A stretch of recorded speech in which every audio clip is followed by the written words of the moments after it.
সম্প্রতি বাংলাদেশ আওয়ামী লীগের এক কর্মী কর্তৃক থানার ভেতরে পুলিশ হেফাজতে থাকা একজন বিএনপির কর্মীকে মাথায় লাঠি দিয়ে আঘাত করে হত্যার দৃশ্যর দাবিতে একটি ভিডিও ইন্টারনেটে বিভিন্ন প্ল্যাটফর্মে প্রচার করা হয়েছে।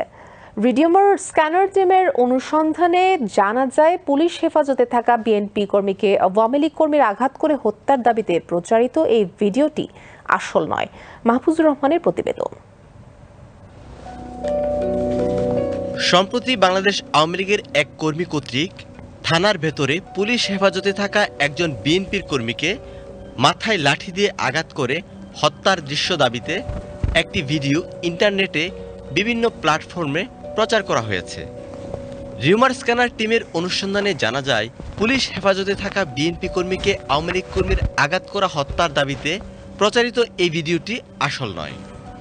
প্রকৃতপক্ষে 2025 সালে মৌলভীবাজারের কুলাউড়ায় এক শিক্ষার্থী হত্যা মামলার আসামি জুনেলকে আদালতে হাজির করার একটি স্থিরচিত্র ব্যবহার করে কৃত্রিম বুদ্ধিমত্তা এআই প্রযুক্তির মাধ্যমে এই আলোচিত ভিডিওটি তৈরি করা হয়েছে।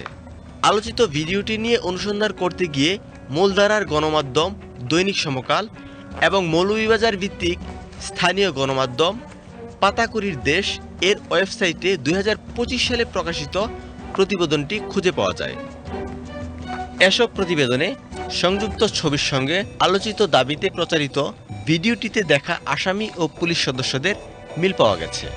উক্ত প্রতিবেদনগুলোতে ব্যবহৃত ছবিটি পর্যালোচনার মাধ্যমে দেখা যায়, আলোচিত দাবিতে প্রচারিত ভিডিওটির দৃশ্য এবং গণমাধ্যমে প্রচারিত ছবি একই স্থানের।